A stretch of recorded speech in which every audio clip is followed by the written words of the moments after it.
Hello hi అండి. నేనైతే మా ఇంట్లో ఇలా నెయ్యిని ప్రిపేర్ చేసుకుంటాను, క్లీన్గా బాగా నీట్గా. మీరు కూడా ఎలా చేసుకోవాలని అనుకుంటే దీన్ని ఫాలో అయిపోండి. చాలా సింపుల్గా ఈజీగా నెయ్యి ప్రిపేర్ చేసుకునేవచ్చు.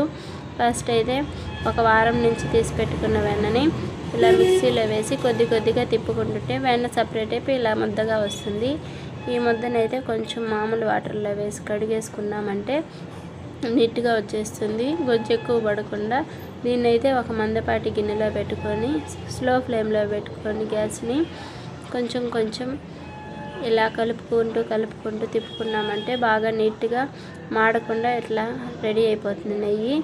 ఇదే ఇలా అవుతుంది. ఇలా అయిన తర్వాత ఇంకో గిన్నెలోకి వడగట్టుకునేసి పెట్టుకునేసినామనుకో చాలా హెల్తీగా నీట్గా ఉండే నెయ్యి రెడీ అయిపోతుంది. ఈ వీడియో కనుక మీకు నచ్చితే సబ్స్క్రైబ్ చేయండి, లైక్ చేయండి. Bye bye.